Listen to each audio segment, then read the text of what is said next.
And I also felt, interestingly, this was way back in 1961, where the nuns were wearing the long habits and everything was covered up.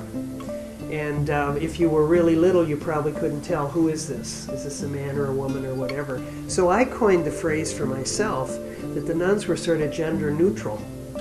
And so I didn't really have to think about gender. They were, for a time, there wasn't a lot of focus on the body. But then as the habit began to change and legs appeared and arms appeared and breasts appeared, I think that this really led me to do some more soul searching. I know this now as a psychiatric nurse, is that I was in conflict a lot, but I would dissociate from my body whenever the issue began to come up, and I was very intellectual and continued to focus more on that than on my own person. I will say that when I began to feel uncomfortable was when I started menstruating, and I was 9 years old. It was Christmas, I think, and my birthday is in March, so I would be 10 in March, and I was scared to death. My mother hadn't even talked about it, and I thought that I was dying.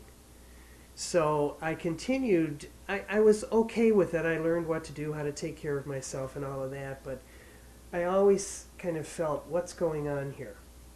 But it was not conscious, it was not focused, and I didn't make much of it myself. This is my graduation from John Carroll with a master's degree in biology. I went from biology, though, into nursing. And doing this, here I am. I was at St. Alexis Hospital, and they were doing blood pressure changes. That caused me to begin to think more about, well, who am I really? And, what's going on? But I still wasn't in a state of tension about it. I celebrated a 25th anniversary in the convent. And these are some photographs of that with my best friend, this is Sister Ann Kelly, who is still my best friend. And she's a retired philosophy professor, and my mother, and my sister-in-law. And I don't know, I'd have to say I did my best to fulfill my role as an Ursuline sister, as a teacher, as a woman. Well, I was counseled to come out to the family through these Harry Benjamin standards of care. They want to be sure that your family knows, work knows, and you're not left high and dry. On January 1st, 1999, we had a family party over at my niece's house.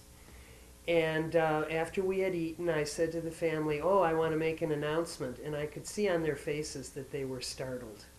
I had made several other announcements to them before. For example, I think I'm lesbian, and then, I think I know I'm going to leave the convent, and then I think I'm lesbian, so they're like, now what? Well, when I said that I was going to change my gender, which I now realize is a very profound statement, my two brothers said absolutely nothing. They were speechless, and the one even said, I can't deal with this, and left the room. My sister-in-law, who is a nurse, began asking me questions. Would I be safe? What was going to go on? Etc., etc. So I shared what I knew at the time.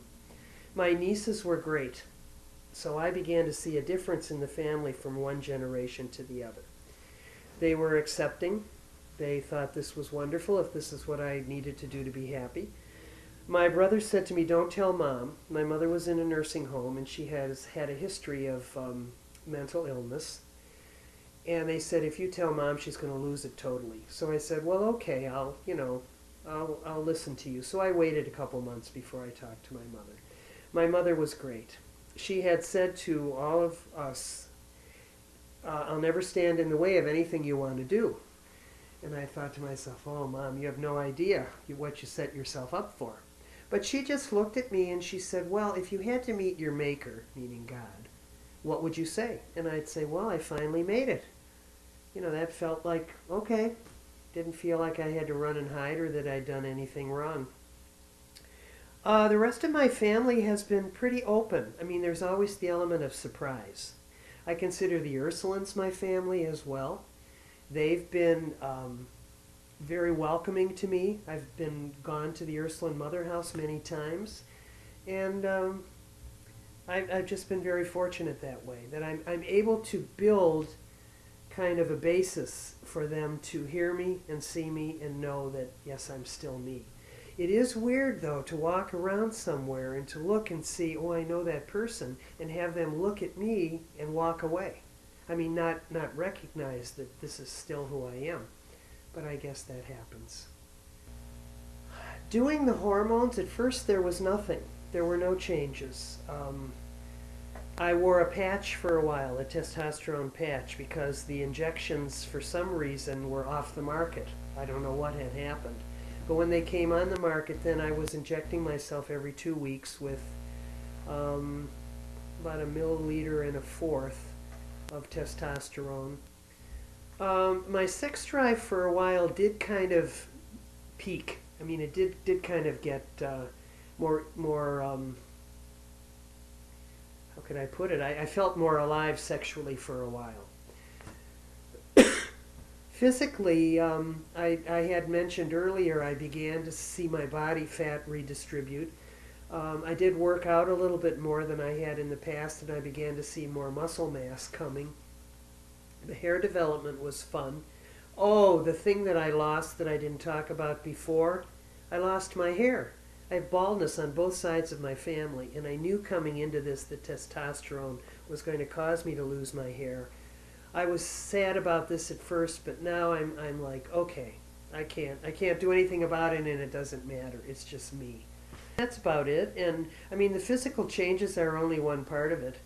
That inner sense of stability and sense of now I'm really where I need to be, and I'm at home in my body, fabulous, fabulous. That counterbalances everything else. And it's like, oh, I mean, people could say what they want or look at me strangely or whatever, and it was like, hey, this is me. And, I'm happy. I would hope you could be happier. That you could be happier. I would wish that kind of happiness for everybody.